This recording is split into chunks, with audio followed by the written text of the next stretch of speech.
All right, time for tournament style problems. So what we do here is we do it just like tournaments. Analyze it, double check it, triple check it, whatever it has to be done. We'll make the moves when we're ready to play the position. We're not going to try and just fish around for moves. That really doesn't train you to play properly. So we got to cover captures, checks, piece contacts, and situation.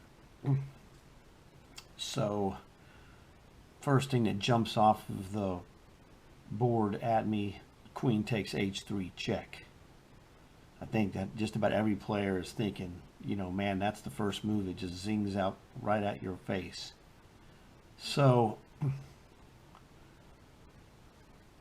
what does that do? Well, I like to call this the brute force approach. Let's just take the most obvious move and just follow it to its logical conclusion. So we take the pawn with check. Now, one of the rules I have for chess moves is that when you're attacking the king, if he has only one square to go to, you're probably winning. So no, there are a few exceptions, obviously, but it's the like 99+% rule. So queen takes pawn check, king to g1, forced. Now brute force is, hey, he was one square away from being checkmated. Let's try and checkmate him. So we could checkmate him with rook to b6. Seems fairly obvious. His king's not going anywhere today, anytime soon. We're threatening just to outright rook g6 mate him. Now, he does have, I could only see one move that would save him, and that would be to move the f-pawn. So now it could go to f3 or f4, and rather than trying to figure it out, we'll just pick one and go with it and then revise it if it's clearly stupid. So let's just say, for example, f3. That kind of puts the most blockage in front of our pieces. It prevents the queen from just sweeping, you know, across the board. So that's why we're just going to pick f3. So queen takes pawn right from the beginning. King g1, rook b6, f3, brute force, rook g6 check. Oh no, he can't go f3 because we are going to hit him with queen to g3 check, king to h1, and then rook to g6 threatening checkmate again.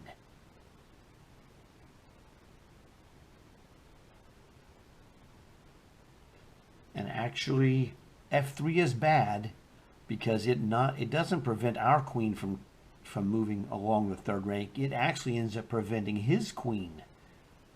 So here's the revision. The revision is f4. Watch this. In your mind, of course.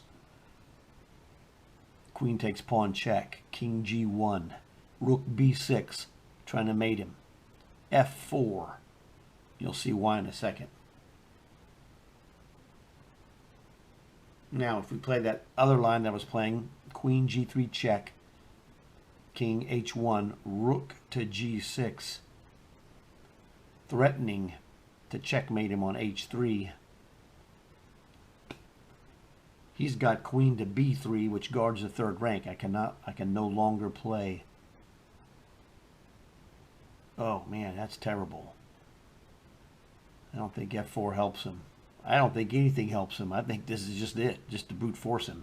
Because he's going to get mated on, when rook goes to g6, if he moves the f-pawn, and we play queen to g3 check, followed by rook to g6, the threat is we mate him on g2 or h3 or h4.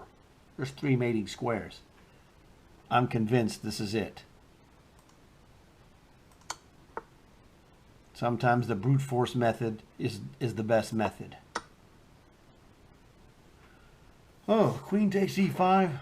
Well, this is one of those things where I've said before that sometimes you you play the right sequence of moves and you're analyzing it and you just miss something. I missed queen takes e5 somehow. I didn't think that was, it didn't feel, you know, that where that was a threat. And I guess it really isn't. My spidey senses did not detect queen takes e5 because it just doesn't work either. I mean, it's a good, it's better than anything he could do. I was just going to mate him. Now I'm just going to win his queen, and I'm good with that. Queen g3, rook takes, queen takes, and you know we're going to clean clock.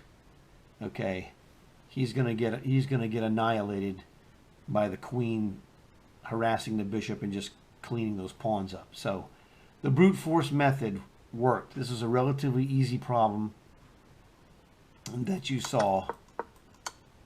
It just literally jumped out at me, and you know the brute force method of threatening checkmate was just the right move.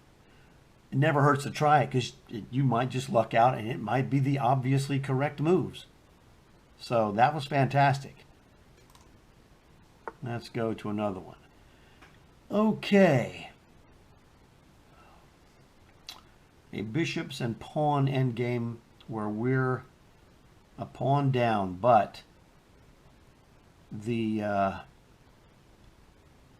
you know, captures and checks, there's none. Okay, piece contact is, I'm gonna get to that one last because it just needs to be last. The situation is fairly simple. What we have here, fairly obvious, you know, the bishop and pawn endgame, but White's advantage is that he's a one pawn ahead. Black's advantage is that he has the most distant passed pawn. Problem is, I'm thinking bishop to, I'm thinking bishop to c7 is the only way we queen our pawn. He takes our bishop, we take his bishop. Problem is now this turns into a king and pawn ending where he's got two passed pawns spread far apart and we don't. So I don't really like that part of this at all.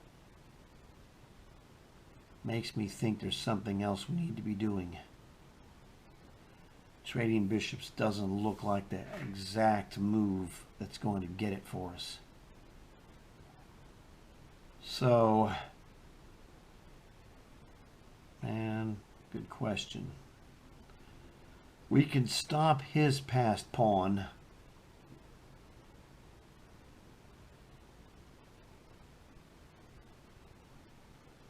I mean, we can stop his B pawn, sorry, G pawn with my king because we're in the square right now. Possibility there. That's the situation is really not good. This would only be salvageable with perfect play. King E2, my idea, I don't know, man. Well, the problem is we really can't go and get those pawns with the king.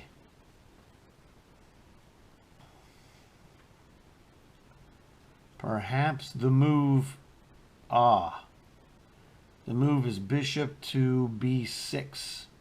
And the reason why is that White, he's not in Zugzwang, but it's kind of sort of close.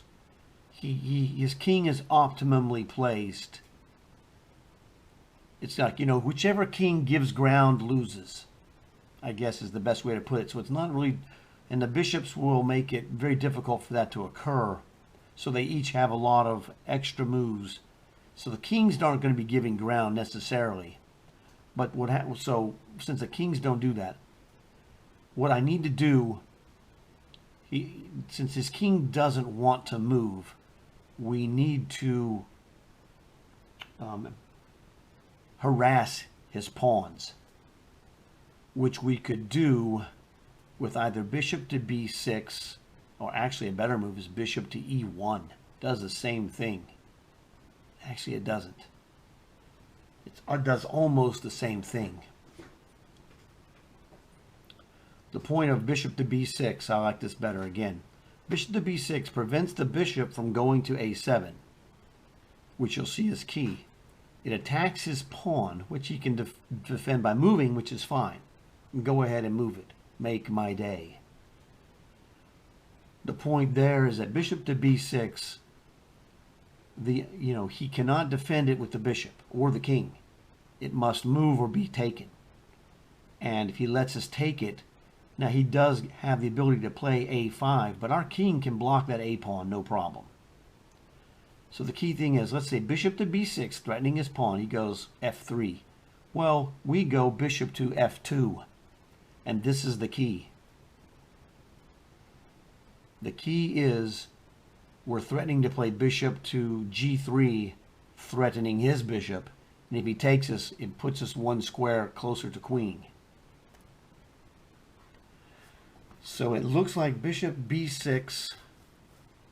I would just say go ahead. He plays f4. He's self-blocking, which is not horrible necessarily. We're still going to play bishop to g3. That pawn can't move. He'd lose a bishop. The point is the bishop is blocking his pawn. And if he tries to get around our bishop with bishop to a7, whether he's on f3 or f4 is irrelevant. Well, I guess it is relevant, but we would go, yeah, if he's on f3, we play bishop to, f2, and then we're going to play bishop to g3. If he's on f4, we don't have to do it. Well, actually, we do. Let's see, bishop b6, f4.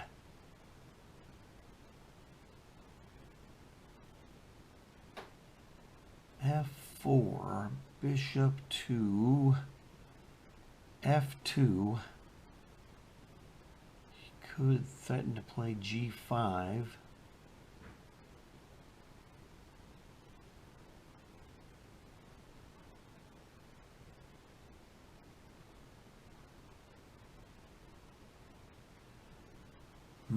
F4, bishop to g3, g5. a6, g6, a7, g7, queen. He could queen, but we're going to get queen d5 check. Looks like a win to me. Wow, that's not the move? Sure, you've got to be kidding me. That doesn't work. Whatever, dude. He plays, this is defended wrong, dude. I'm telling you. Bishop to c7 is not the move. Takes. He pushes. The problem is, our queen would stop his queen. So he pushes, we go here, we're in the square. He pushes 5, we're on 6. Okay, I missed that part. So yes, it does technically work. I thought bishop c7 would work, but then I thought that it doesn't work because he just takes it, and pushes. But we go after we get in the square of his pawn again. And I didn't realize that we're queening first, guarding this pawn. I knew this pawn could queen. So that was an oversight on my part. I actually saw this and was winning, but distrusted my own natural inclination. Oops. Well, guess what? That happens sometimes. Okay. Now, what's it going to do here? Well, we got some, checks like queen takes c6, queen takes e7, knight takes d4, queen to f7 check, queen d7 is check. We also have an option, and a piece contact eventually is to play knight to e4 and then knight to d6 check, or possibly knight takes f6 check. These are all possibilities. Knight e4, knight d6 check is actually a mating move that costs him his queen. So that's the first thing that comes to mind. Our knight is under attack. That's the situation, is that we have a tremendous position. We didn't even sacrifice material for this position. We have the better development with the castled king. 3 pieces versus 2 developed. And we're threatening checkmate by knight to e4. I would be completely shocked if that's not the move. So, knight e4. Now, he could play queen d5 to get out of trouble. Where knight to d6 check allows him to escape king to d8. But we would just then play queen takes d5, knight takes d5, knight to f7 check, and pocket a rook. So queen to d5 fails defensively. Just like the same thing is that queen c7 fails defensively. Queen to d7, again, that's not the same. Queen d7, we would have knight d6 check. King to, it loses. King d8, knight f7 check, king to whatever, queen takes d7 check, your queen is gone, and then we chop the rook. Looks like we're just chopping this guy to pieces.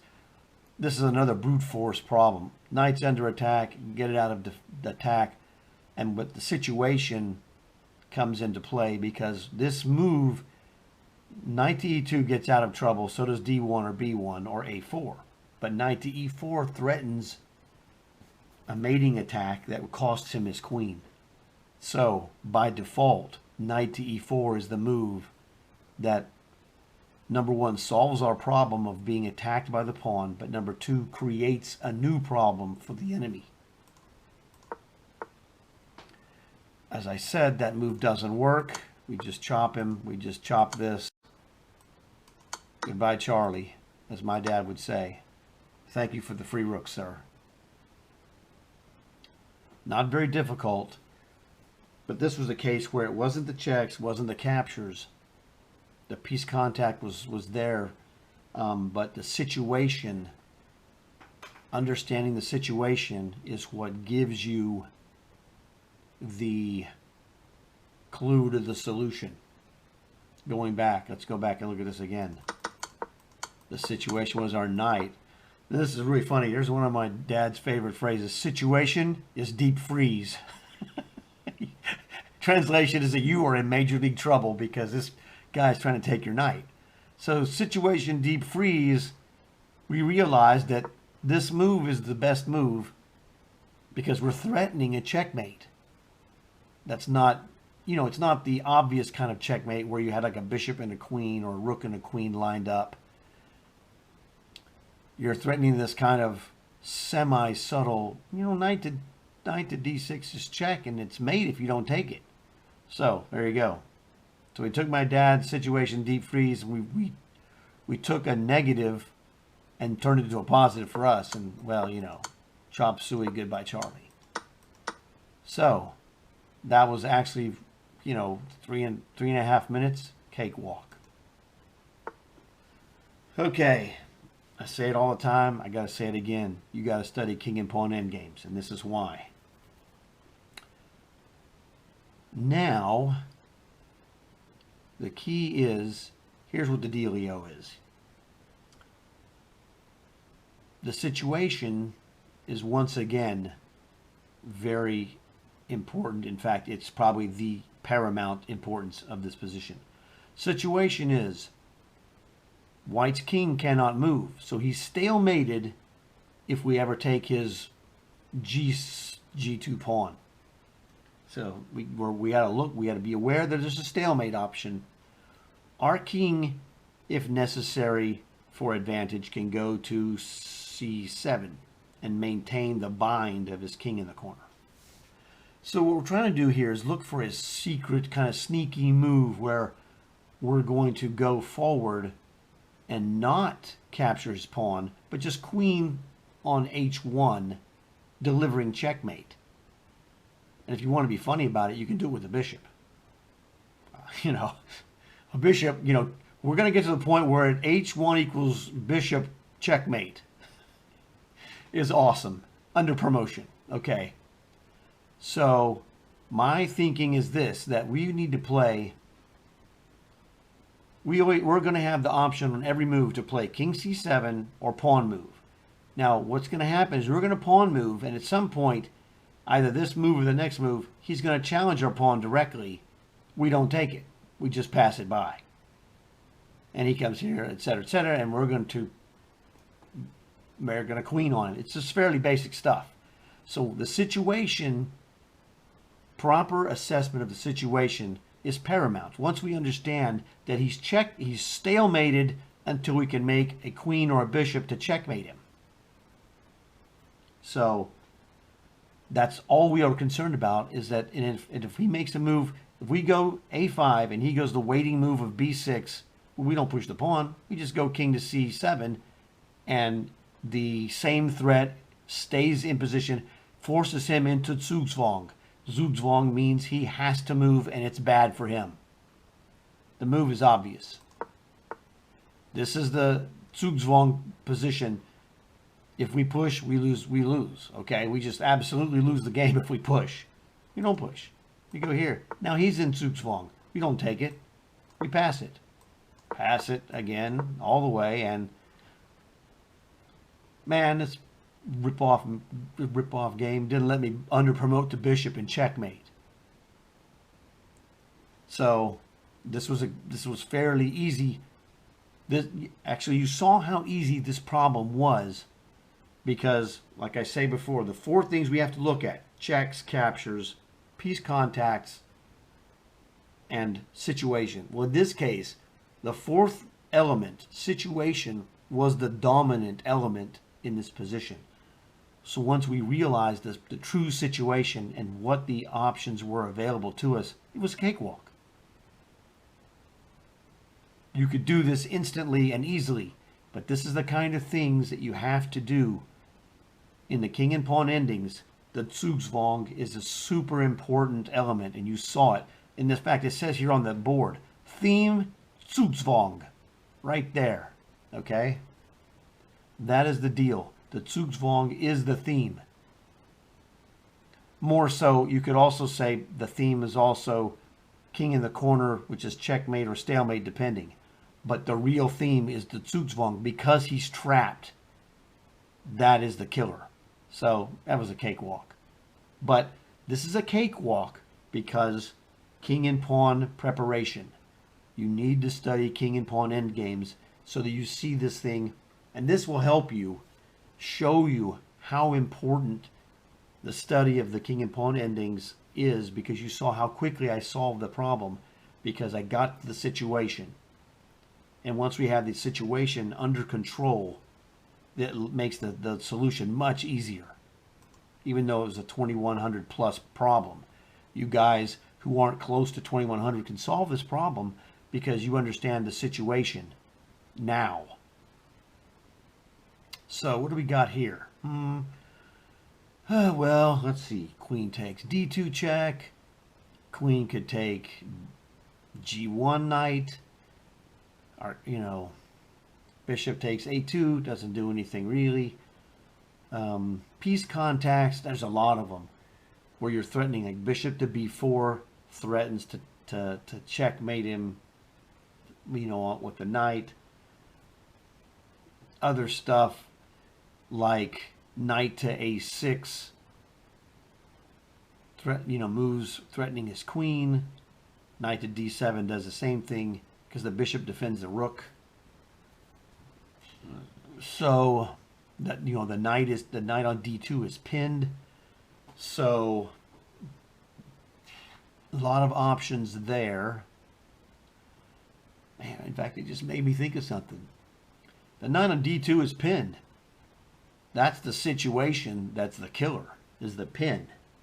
So let's try and we find the situation, and then we have the situation here dominating is the queen is on our back rank and is vulnerable to, say, knight a6 or knight d7. Not really a big deal. Queen takes h7 and gets out. So that's not a big deal, the situation. But the pin of the knight is an absolute pin. It cannot move because the king is involved. So we need to see if we can pile up on him. Bishop to b4.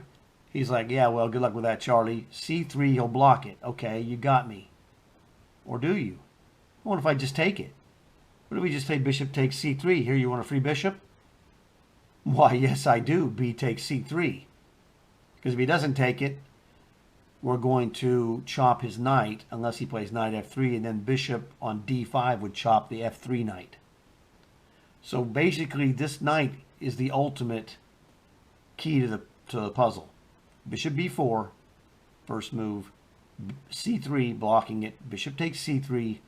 B takes c3 to eliminate the bishop piling onto the knight. Well, okay. And then one of the things that comes up, queen takes c3, check. The queen has the ability to check the king and maintain contact with an attack on the knight. And now, because of her massive powers diagonally, it's a fork. Queen takes c3, check, forks king, rook, and knight. It's adios, muchacho. Because no matter what he does, he's losing a piece.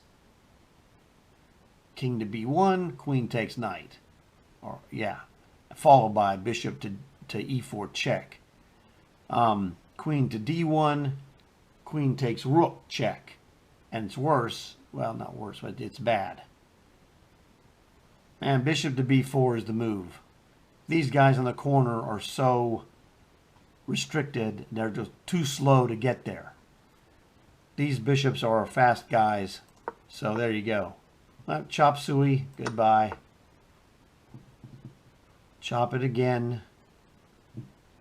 There's no rush. Make sure we don't do anything stupid. Bishop takes, pawn takes, queen forks everything in sight. Oh man, this is terrible for him. And his knight to f3 was misplayed it badly. He didn't have to give that knight away. This is the same position if he just takes the bishop and my bishop's on d5.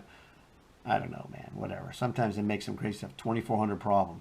But you see what happened? Look how fast this was done. I had this one, if we go back in time on the video, which I'm not going to do because I'm here doing it, you guys can go back and look and see how quickly that I mentioned bishop to b4. And once again, like the previous problem, turns out the situation of the pieces was the dominant element. And it's not always the case.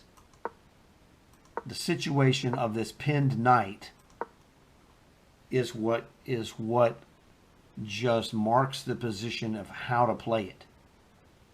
So we just ganged up on him because he has a terrific looking move. Not a knight f3. That was terrible. The c3 move looks terrific. You're like, oh man, he just blocks it.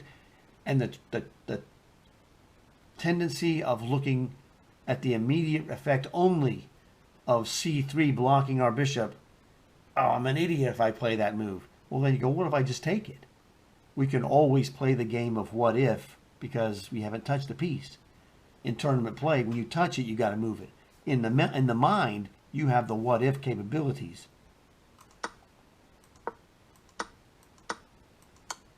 You know, speaks for itself. It's just clock cleaning. That, you know, this is the kind of thing that my dad always was like, oh man, that was terrific.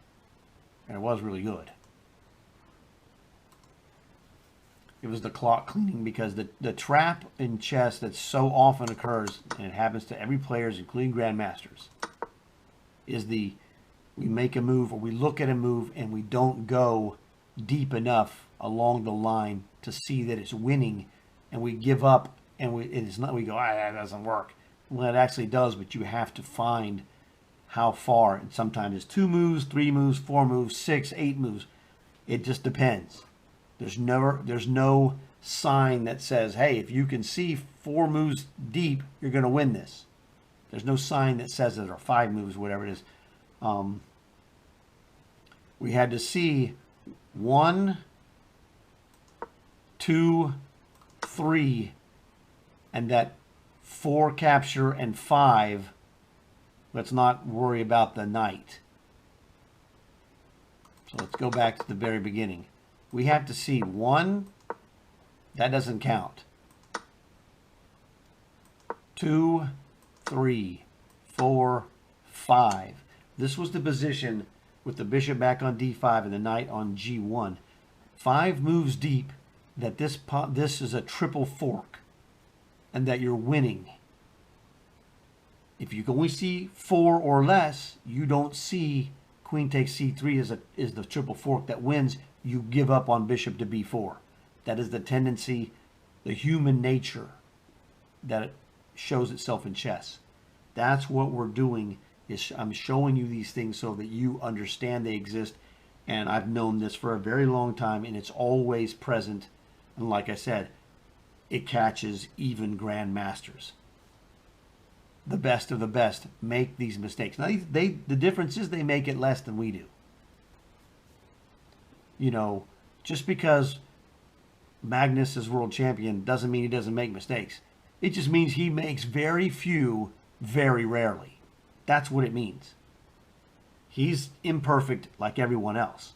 Well, not like, but, you know, he's imperfect as we all are, perhaps is the best way to put it.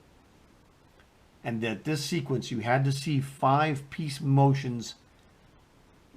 We don't care about the knight and the bishop because, like I described it at the very early part of this problem, that if he ever plays knight to defend his knight, we're just going to chop it with the bishop.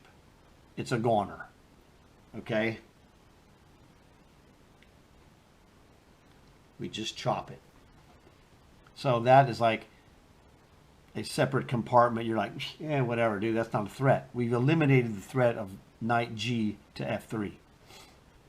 So it took us 5 moves to get to queen takes c3. And when you see this in your mind, like, well, man, this is just winning.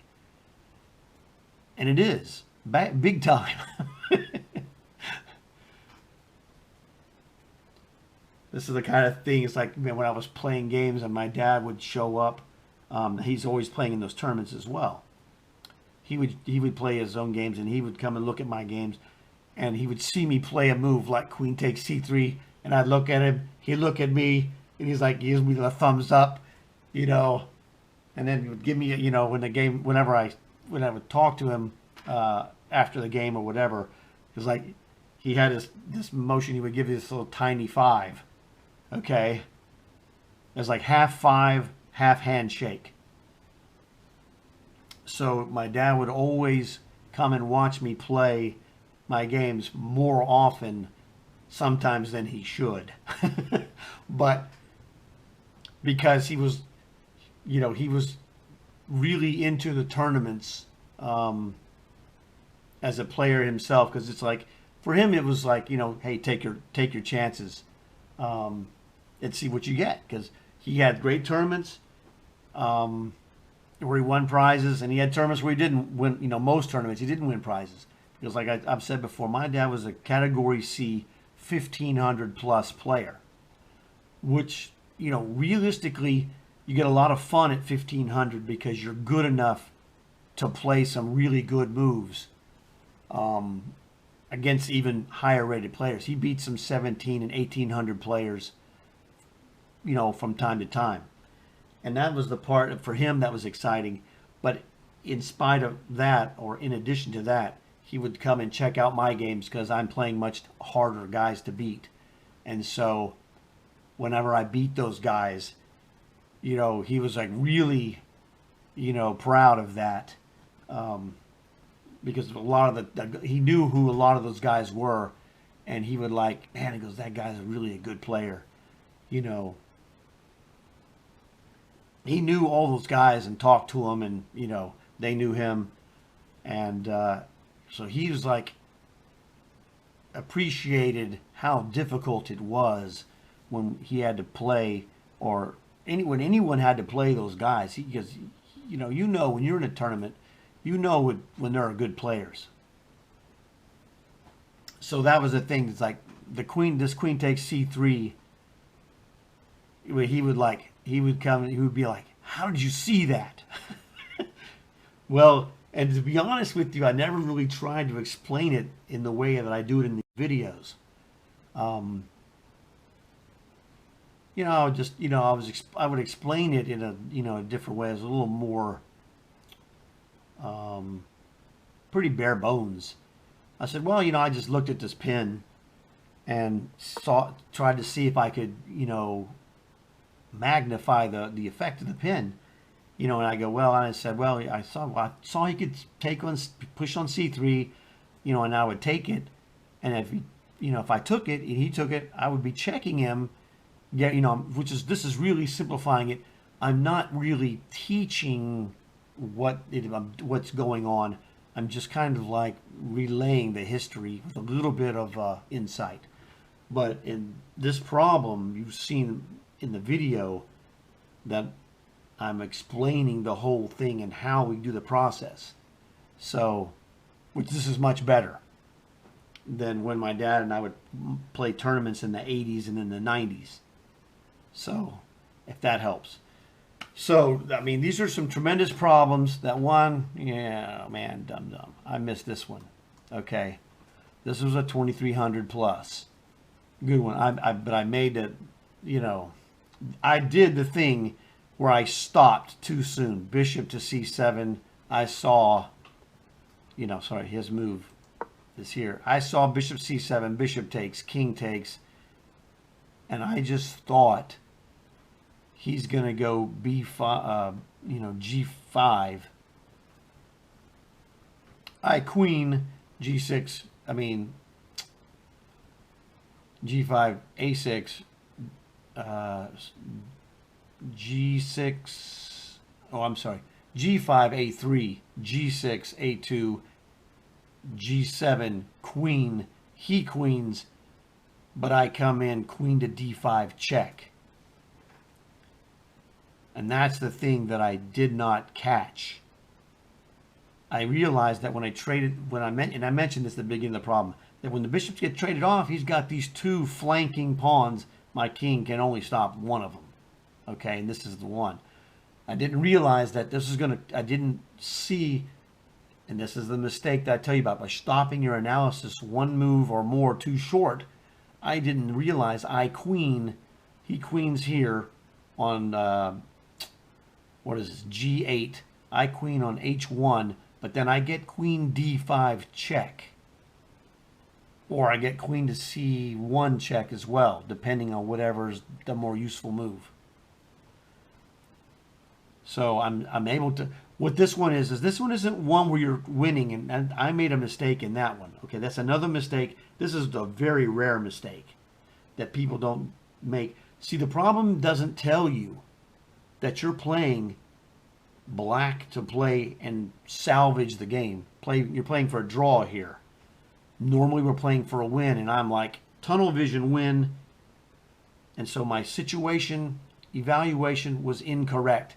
That's what cost me. That combined with the analysis being short. So it was a double whammy that caught me on this problem. So I don't feel terrible about it because this is a really difficult problem. The most important thing is, as I always say, you can fail the problem, but if you learn what the process was of how you failed, then you have still become you still come out of the problem as a winner. I'm a winner on this problem because I realized that I needed to be better on my situational analysis, and I stopped my analysis one or more moves short, which is, you know, it happens. So learn from your mistakes. If we learn from your mistakes, which I have done, then you're a winner, even though you don't get credit for the problem solving. I don't care. I missed 1 out of 5. All right? And the other ones I handled with basic ease, which, you know, like when you're doing the problems at this level, 4 out of 5 is a very good result.